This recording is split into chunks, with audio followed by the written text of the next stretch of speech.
So hello guys, welcome back to my channel. और आज का वीडियो काफ़ी इंपॉर्टेंट होने वाला है क्योंकि आज के इस वीडियो में हम बात करने वाले हैं सभी एग्ज़ाम में पूछे गए ऐसे टॉप जीके एमसीक्यू जो काफ़ी इंपॉर्टेंट है आने वाले एग्ज़ाम के लिए। तो ये सभी क्वेश्चंस पेपर में पूछे जा चुके हैं, तो सभी क्वेश्चंस के आंसर आपको अच्छी तरह से याद में रख लेना है। शुरुआत करते हैं आज का हमारी इस जी के स्टडी की। तो सबसे पहला प्रश्न है, विश्व स्वास्थ्य संगठन का मुख्यालय कहाँ स्थित है? इसका सही जवाब हो जाएगा ऑप्शन नंबर डी, जिनेवा में। जिनेवा में स्थित है विश्व स्वास्थ्य संगठन का मुख्यालय। अब इसे डिटेल में समझ लेते हैं। विश्व स्वास्थ्य संगठन का मुख्यालय जेनेवा यानी स्विट्जरलैंड में स्थित है। इस संस्था की जो स्थापना है वो 7 अप्रैल 1948 को की गई थी। यही कारण है कि 7 अप्रैल को हम हर साल विश्व स्वास्थ्य दिवस के रूप में मनाते हैं। क्वेश्चन इंपॉर्टेंट है, कभी भी प्रश्न आया हुआ है कि विश्व स्वास्थ्य दिवस कब मनाया जाता है, तो वो है 7 अप्रैल के दिन, क्योंकि इसकी स्थापना हुई थी 7 अप्रैल 1948 को और इसका मुख्यालय स्थित है जेनेवा यानी स्विट्जरलैंड देश में। नेक्स्ट क्वेश्चन है, विश्व व्यापार संगठन का मुख्यालय कहाँ स्थित है? इसका राइट जवाब है ऑप्शन नंबर बी, जिनेवा। विश्व व्यापार संगठन का मुख्यालय भी स्थित है जेनेवा में। WTO यानी वर्ल्ड ट्रेड ऑर्गेनाइजेशन, विश्व व्यापार संगठन का मुख्यालय जेनेवा स्विट्जरलैंड में स्थित है। जेनेवा शहर है और स्विट्जरलैंड देश है। अब इस संस्था की जो स्थापना है वो 1 जनवरी 1995 को की गई थी। याद में रख लेना है, डेट्स अच्छी तरह से याद में रख लेना है। 1 जनवरी 1995 को की थी इस संस्था की स्थापना यानी विश्व व्यापार संगठन की।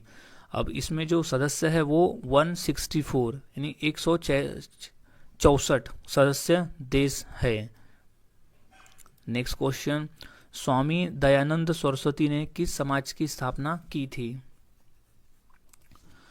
इसका राइट जवाब है option number B, Arya Samaj की स्थापना की थी स्वामी दयानंद सरस्वती ने। क्वेश्चन मोस्ट इंपॉर्टेंट है और इसे अच्छी तरह से याद में रख लेना है।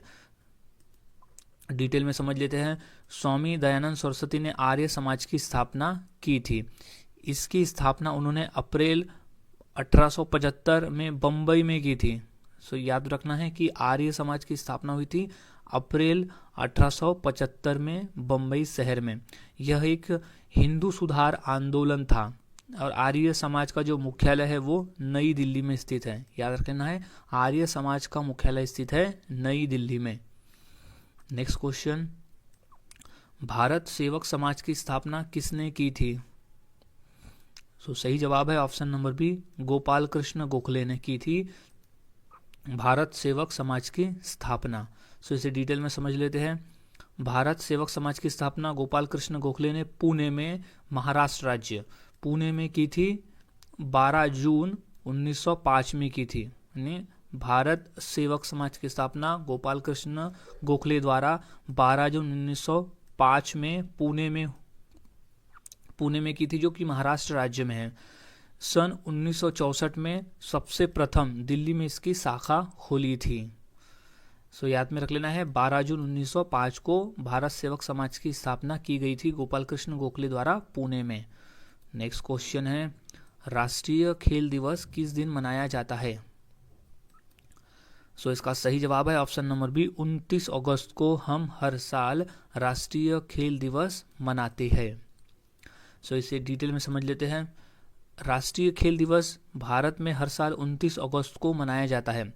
यह दिन हॉकी के महान खिलाड़ी मेजर ध्यानचंद की जयंती के उपलक्ष्य में मनाया जाता है, जिनका जन्म 29 अगस्त 1905 को हुआ था। याद रख लेना, मेजर ध्यानचंद जी का जन्म हुआ था 29 अगस्त 1905 को। राष्ट्रीय खेल दिवस को 2012 में पहली बार भारत में उत्सव के दिनों में शामिल किया गया था। याद रख लेना है, 2012 से इसे पहली बार भारत में उत्सव के दिनों में शामिल किया गया था 29 अगस्त को राष्ट्रीय खेल दिवस के रूप में। और एक एडिशनल इंफॉर्मेशन कि मेजर ध्यानचंद को हॉकी का जादूगर भी कहा जाता था। नेक्स्ट क्वेश्चन, हिंदी किस लिपि में लिखी जाती है?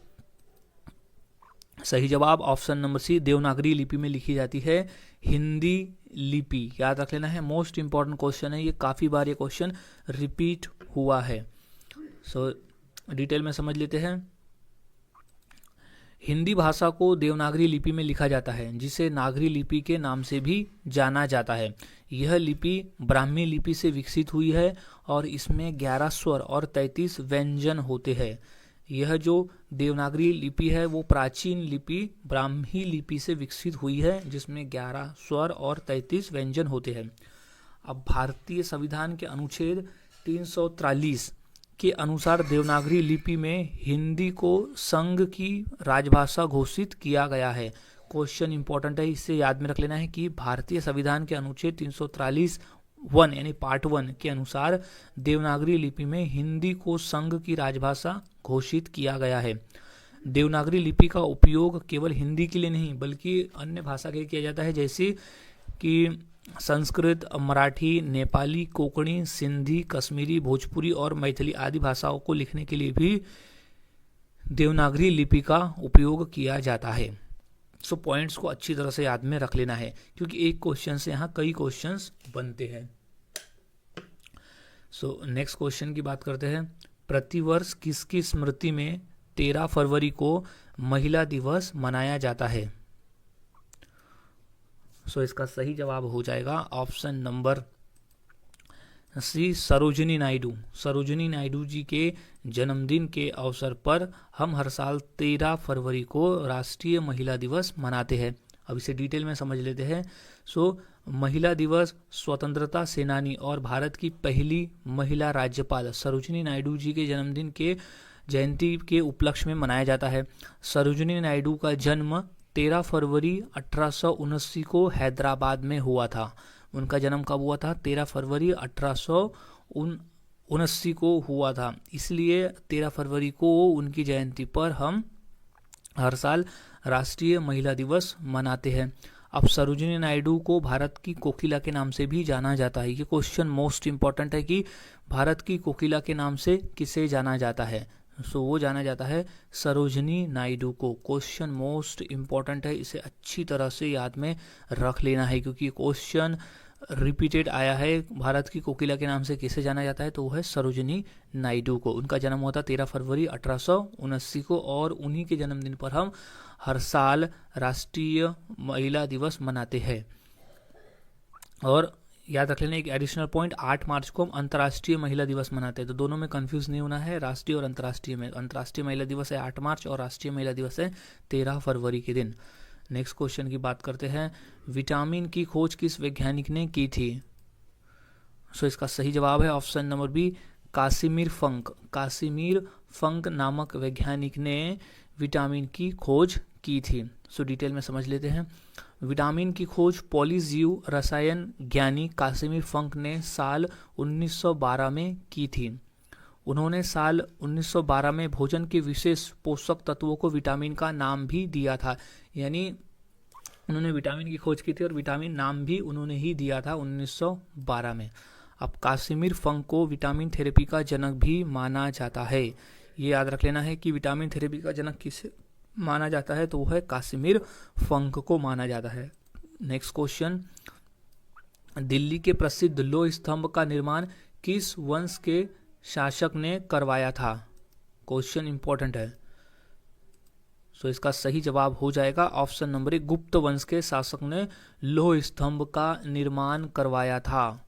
डिटेल में समझ लेते हैं कि दिल्ली के लोह स्तंभ का निर्माण चंद्रगुप्त द्वितीय ने करवाया था। याद रख लेना है, चंद्रगुप्त द्वितीय ने करवाया था और यह स्तंभ कुतुब मीनार के परिसर में स्थित है।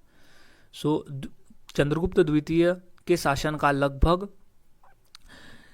375 से 415 ई में करवाया था चंद्रगुप्त द्वितीय ने। और यह जो लोह स्तंभ की जो ऊंचाई है वो है 7.21 मीटर, जो कि लगभग 13 फीट 8 इंच ऊंचा है और 41 सेंटीमीटर यानी 16 इंच व्यास वाला है। यानी इसका जो व्यास है वो है 41 सेंटीमीटर का। और ये स्तंभ पर संस्कृत के शिलालेख है जो कि चंद्रगुप्त द्वितीय की उपलब्धियों को दर्शाता है। सो ये सब पॉइंट्स याद में रख लेना है, क्योंकि एक क्वेश्चन से कई आंसर तैयार होते हैं। नेक्स्ट क्वेश्चन है, निम्नलिखित में से कौन सा वेद सबसे पुराना है? सो इसका राइट जवाब हो जाएगा option number C, Rigveda. Rigveda जो है वो सबसे पुराना वेद है, याद में रख लेना है। 4 वेद में से सबसे पुराना वेद है ऋग्वेद। सो पॉइंट समझ लेते हैं। 4 वेद जो है वो है अपना ऋग्वेद, सामवेद, यजुर्वेद और अथर्ववेद। इसमें से जो ऋग्वेद है वो सबसे पुराना वेद है, याद में रख लेना है। ऋग्वेद सबसे पुराना वेद है और ऋग्वेद की जो रचना है लगभग 3500 वर्ष पूर्व हुई थी। ऋग्वेद की रचना लगभग 3500 वर्ष पूर्व हुई थी। ऋग्वेद में मंत्रों की संख्या 10,580, मंडल की संख्या 10 और सूक्त की संख्या 1028 है। सो ये संख्या याद में रख लेना है। मंत्रों की संख्या है 10,480 है। नेक्स्ट क्वेश्चन, जैन धर्म के संस्थापक कौन है? सो इसका सही जवाब है option number D, Rishabhdev. Rishabhdev है जैन धर्म के संस्थापक। इंपॉर्टेंट प्रश्न है, अच्छी तरह से याद में रख लेना है। इसे पॉइंट से समझ लेते हैं। जैन धर्म के संस्थापक ऋषभदेव यानी आदिनाथ थे। अब ऋषभदेव का एक अन्य नाम भी था आदिनाथ, उन्हें आदिनाथ भी कहा जाता था। दोनों याद में रख लें, ऋषभदेव या आदिनाथ। अब ऋषभदेव जैन धर्म के पहले तीर्थकर थे, जैन धर्म के पहले तीर्थकर थे और संस्थापक थे। अब ऋषभदेव भारत के चक्रवर्ती सम्राट भरत के पिता थे। क्वेश्चन मोस्ट इंपॉर्टेंट है। अब जैन धर्म भारत श्रमण परंपरा से निकला प्राचीन धर्म और दर्शन है, यानी काफी प्राचीन धर्म और दर्शन है जैन धर्म। नेक्स्ट क्वेश्चन, एशिया महाद्वीप की सबसे लंबी नदी कौन सी है? सो इसका सही जवाब है ऑप्शन नंबर ए, यांगसी नदी। यांगसी नदी है एशिया महाद्वीप की सबसे लंबी नदी। पॉइंट समझ लेते हैं। यांगसी नदी एशिया की सबसे लंबी नदी है, याद रखना। यांगसी नदी एशिया की सबसे लंबी नदी है और यह दुनिया की तीसरे नंबर की सबसे लंबी नदी है यांगसी नदी। यांगसी नदी चीन में बहती है, राइट जवाब इसका है, चीन में बहती है यांगसी नदी। और यांगसी नदी की जो लंबाई है वो है 6,300 किलोमीटर। 6,300 किलोमीटर की है ये यांगसी नदी। और यांगसी नदी तिब्बत के पठार में स्थित तंगुला पहाड़ से निकलती है और यह संगाई के चीन के पूर्व सागर में मिलती है। यानी इसका जो उद्गम हुआ है वो तंगुला पहाड़ से और इसका जो अंत हुआ यानी जो यहाँ मिलती है वो चीन के पूर्वी सागर में जाकर मिल जाती है। इसका कुल जो लंबाई है वो है 6,300 किलोमीटर का। और एक ऐसी नदी है जो एक देश में सबसे यानी एक ही देश में बहने वाली सबसे लंबी नदी है ये। नेक्स्ट क्वेश्चन, सोगानसु किस देश का नववर्ष त्योहार है? सो इसका सही जवाब हो जाएगा ऑप्शन नंबर सी, जापान का। सोगानसु जापान देश का नववर्ष त्योहार है। से पॉइंट समझ लेते हैं। सोगानसु जापान का नववर्ष त्योहार है जो 1 से 3 जनवरी तक मनाया जाता है। सोगानसु जिसे ओसोगात्सु भी कहा जाता है, ओसोगात्सु भी कहा जाता है सोगात्सु त्योहार को, यानी उसे नववर्ष त्योहार को। अब नए साल की पूर्व संध्या पर मंदिरों की घंटियां 108 बार बजती है, जो बौद्ध विश्वास में 108 मानवीय पापों का प्रतीक है। सो याद रख लेना है, सोगानसु जो है वो जापान का नववर्ष त्योहार है जो 1 से 3 जनवरी तक मनाया जाता है और जिसे ओसोगात्सु भी कहा जाता है। नेक्स्ट क्वेश्चन, गुरुद्वारा पंजा साहिब किस देश में स्थित है? सो सही जवाब है ऑप्शन नंबर बी, पाकिस्तान में स्थित है गुरुद्वारा पंजा साहिब। सो इसे पॉइंट से समझ लेते हैं। गुरुद्वारा पंजा साहिब पाकिस्तान के हसन अब्दाल में स्थित है। पाकिस्तान के हसम अब्दाल में स्थित है गुरुद्वारा पंजा साहिब। यह गुरुद्वारा सिख धर्म के लिए एक महत्वपूर्ण स्थान है जहां गुरु नानक के हाथ की छाप होने का विश्वास है। यानी पंजा साहिब में सिख धर्म के पहले गुरु नानक देव जी का हाथ की छाप होने का विश्वास है और यह गुरुद्वारा सिख धर्म के संस्थापक गुरु नानक से जुड़ा हुआ है। गुरु नानक जी से जुड़ा हुआ है जिनका हाथ का छाप होने का वहां विश्वास है। नेक्स्ट क्वेश्चन, अली अकबर खान का संबंध किस वाद्ययंत्र से था? सही जवाब ऑप्शन नंबर डी, सरोद वाद्ययंत्र से था। अली अकबर खान का संबंध जो था वो सरोद वाद्ययंत्र से था। पॉइंट से समझ लेते हैं। उस्ताद अली अकबर खान का संबंध सरोद वाद्य यंत्र से था। वे एक प्रसिद्ध सरोद वादक थे। उस्ताद अली अकबर खान मैहर घराने के एक भारतीय हिंदुस्तानी शास्त्रीय संगीतकार थे। वो कौन से थे? मैहर घराने से थे। उन्होंने Ali Akbar college of music की स्थापना भी की थी। Ali Akbar college of music की स्थापना की थी, जहां उन्होंने पश्चिमी छात्रों को उत्तर भारतीय संगीत सिखाया था।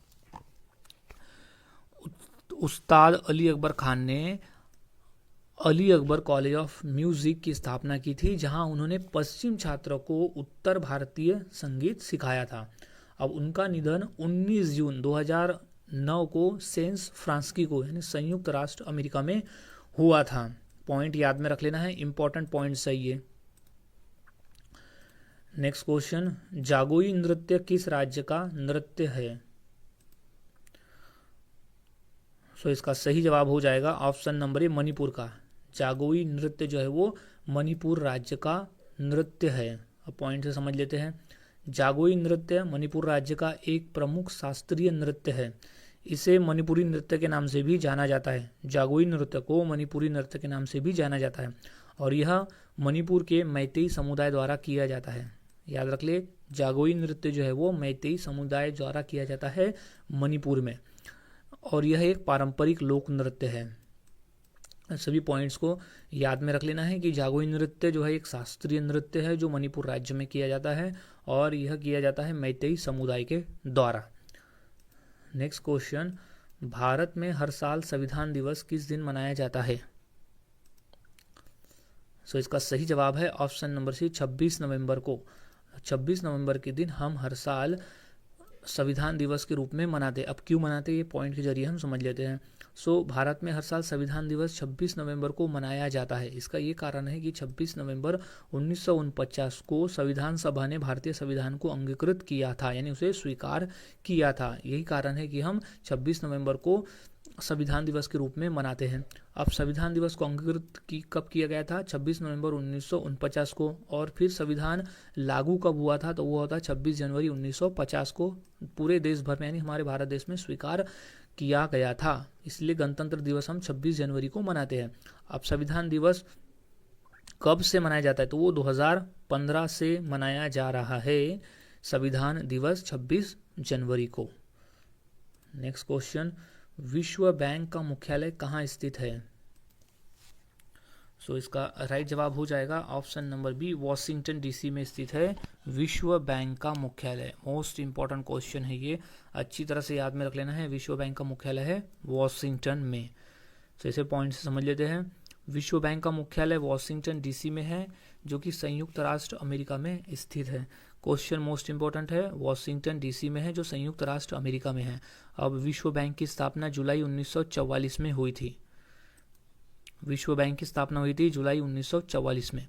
अब विश्व बैंक में वर्तमान में 189 सदस्य देश है, ये भी याद रख लेना है, पॉइंट्स याद रख लेना है। विश्व बैंक की स्थापना जुलाई 1944 को और इसका जो मुख्यालय है वो है वॉशिंगटन डीसी, संयुक्त राज्य अमेरिका में।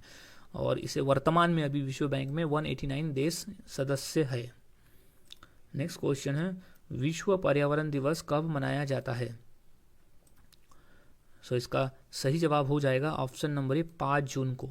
5 जून के दिन हम हर साल विश्व पर्यावरण दिवस के रूप में मनाते हैं। क्वेश्चन मोस्ट इंपॉर्टेंट है और ये क्वेश्चन रिपीटेड पेपर में आया हुआ है। सो पॉइंट से समझ लेते हैं।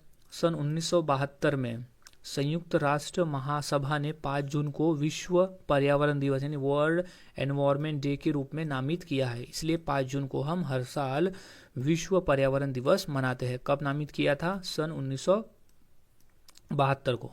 अब केवल एक पृथ्वी के नारे के तहत पहला उत्सव 5 जून 1973 में मनाया गया था। याद रखें कि पहला थीम था केवल एक पृथ्वी के नारे के तहत पहला उत्सव यानी पहला विश्व पर्यावरण दिवस 5 जून 1973 को मनाया गया था। पर्यावरण और पारिस्थिति के जनक अलेक्जेंडर वॉन हम्बोल्ट को माना जाता है, यानी पर्यावरण का जनक माना जाता है अलेक्जेंडर वॉन हम्बोल्ट को। नेक्स्ट क्वेश्चन, किस ग्रह को शाम का तारा यानी इवनिंग स्टार कहा जाता है? सो इसका सही जवाब है ऑप्शन नंबर बी, शुक्र ग्रह को। शुक्र ग्रह को हम शाम का तारा यानी इवनिंग स्टार कहते हैं। सो पॉइंट समझ लेते हैं। शाम का तारा यानी इवनिंग स्टार शुक्र ग्रह को कहा जाता है। इवनिंग स्टार शुक्र ग्रह को कहा जाता है। शुक्र ग्रह को पृथ्वी का जुड़वा ग्रह भी कहा जाता है। याद रख ले, पृथ्वी को यानी शुक्र को पृथ्वी का जुड़वा ग्रह भी कहा जाता है क्योंकि उसका घनत्व और उसकी जो आकार है वो लगभग पृथ्वी जितना ही है।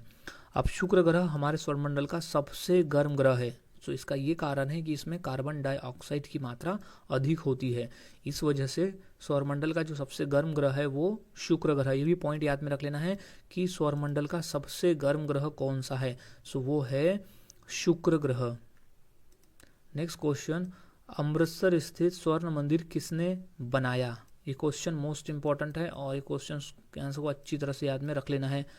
सो इसका सही जवाब हो जाएगा ऑप्शन नंबर ए, गुरु अर्जुन देव। गुरु अर्जुन देव जी ने बनाया था अमृतसर स्थित स्वर्ण मंदिर को। सो पॉइंट से समझ लेते हैं। अमृतसर स्वर्ण मंदिर या हरमिंदर साहिब, स्वर्ण मंदिर को हरमिंदर साहिब भी कहा जाता है। ये भी पॉइंट याद में रख लेना है क्योंकि ये भी क्वेश्चन पूछा गया पेपर में कि स्वर्ण मंदिर को अन्य और किस नाम से जाना जाता है, तो वह हरमिंदर साहिब को सिखों के 5वें गुरु गुरु अर्जुन देव ने बनाया था। याद में रख लेना है, सिखों के 5वें गुरु थे गुरु अर्जुन देव जी, जिन्होंने स्वर्ण मंदिर यानी हरमिंदर साहिब को बनाया था। इस मंदिर का निर्माण 1604 में पूरा हुआ था। इस मंदिर की नींव रखने का काम लाहौर के सूफी संत साई मियां मीर ने किया था। यानी स्वर्ण मंदिर हरमंदिर साहिब का जो नींव है वो रखा था सूफी संत साई मियां मीर ने। अब इस मंदिर में सिख धर्म के पवित्र ग्रंथ गुरु ग्रंथ साहिब को स्थापित किया गया है। याद रख लेना है, इस मंदिर में सिख धर्म के पवित्र ग्रंथ गुरु ग्रंथ साहिब को स्थापित किया गया है। नेक्स्ट क्वेश्चन, गायत्री मंत्र की रचना किसने की थी? सो इसका सही जवाब है ऑप्शन नंबर बी, विश्वामित्र ने। विश्वामित्र ने की थी गायत्री मंत्र की रचना। मोस्ट इंपॉर्टेंट क्वेश्चन है ये। सो पॉइंट से समझ लेते हैं। विश्वामित्र गायत्री मंत्र के रचनाकार है। गायत्री मंत्र पहली बार ऋग्वेद में दिखाई दिया। गायत्री मंत्र जो है वो पहली बार ऋग्वेद में दिखाई दिया। इसे सावित्री मंत्र के रूप में भी जाना जाता है। याद में रख लेना है, गायत्री मंत्र को सावित्री मंत्र के रूप में भी जाना जाता है। वशिष्ठ ने इस भजन की रचना की जो अग्नि, इंद्र और अन्य देवताओं को समर्पित है। नेक्स्ट क्वेश्चन है, फिनिक्स फार्म की स्थापना किसने की थी? मोस्ट इंपॉर्टेंट क्वेश्चन है ये कि फिनिक्स फार्म की स्थापना किसने की थी। सो इसका सही जवाब है option number B, Mahatma Gandhi ji ने की थी फिनिक्स फार्म की स्थापना। राइट जवाब इज महात्मा गांधी जी ने की थी फिनिक्स फार्म की स्थापना। अब पॉइंट से इसे समझ लेते हैं कि साल 1904 में महात्मा गांधी ने दक्षिण अफ्रीका के डरबन के पास फिनिक्स बस्ती की स्थापना की थी। साल 1904 में महात्मा गांधी ने दक्षिण अफ्रीका के डरबन के पास फिनिक्स बस्ती की स्थापना की थी। इस बस्ती में 100 एकड़ जमीन शामिल थी जिसे महात्मा गांधी जी ने खरीदा था। अब गांधी जी और उनका परिवार साल 1904 में इसकी स्थापना से लेकर 1914 में भारत लौटने तक यहीं रहे थे, क्योंकि 1915 में महात्मा गांधी भारत लौटे थे। अब सन 2000 में इसे दोबारा आधिकारिक तौर पर खोला गया था। याद में रख लेना है, इसे साल 2000 में दोबारा आधिकारिक यानी ऑफिशियल तरीके से इसे खोला गया था फिनिक्स फार्म को। नेक्स्ट क्वेश्चन, गुगली शब्द किस खेल से संबंधित है? ये क्वेश्चन मोस्ट इंपॉर्टेंट है क्योंकि ये क्वेश्चन रिपीटेड पेपर में आया हुआ है। सो इसका सही जवाब है ऑप्शन नंबर बी, क्रिकेट खेल से। गुगली शब्द जो है वो क्रिकेट खेल से संबंधित शब्द है। सो इसे डिटेल में समझ लेते हैं कि गुगली शब्द क्रिकेट से संबंधित है, जो दाएं हाथ के लेग स्पिन गेंदबाज द्वारा फेंकी जाने वाली एक विशेष प्रकार की गेंद है। गुगली जो है वो क्रिकेट खेल से संबंधित है, जो कि लेग स्पिन गेंदबाज द्वारा विशेष प्रकार से फेंकी जाती है।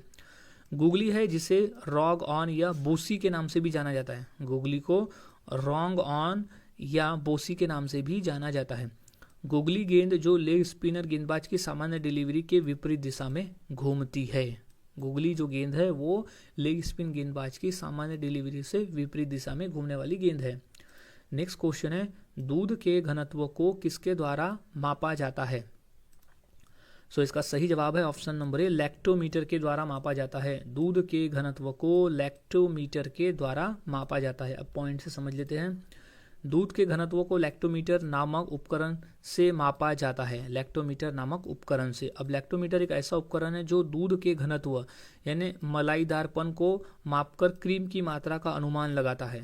यानी लैक्टोमीटर एक ऐसा उपकरण है जो दूध के घनत्व यानी मलाईदारपन को मापकर क्रीम की मात्रा का अनुमान लगाता है। लैक्टोमीटर का उपयोग दूध की शुद्धता की जांच के लिए भी किया जाता है। इंपॉर्टेंट प्रश्न है वो, दूध की शुद्धता की जांच के लिए भी होता है लैक्टोमीटर का उपयोग। सो गाइज, आज के इस वीडियो में हमने ऐसे इंपॉर्टेंट क्वेश्चंस देखे जो काफ़ी इंपॉर्टेंट थे आने वाले एग्जाम के लिए, और इसे डिटेल में पढ़ा ताकि आपको एक क्वेश्चन से कई आंसर मिल जाए। सो यहाँ सभी क्वेश्चन इंपॉर्टेंट है, सभी क्वेश्चंस के आंसर आपको यहाँ अच्छी तरह से याद में रख लेना है। सो मिलता हूँ ऐसे ही और नए जीके क्वेश्चंस के साथ अगले वीडियो में। तब तक के लिए चैनल के साथ बने रहे, वीडियोस को देखते रहे और इसी प्रकार से जीके की प्रैक्टिस करते रहे।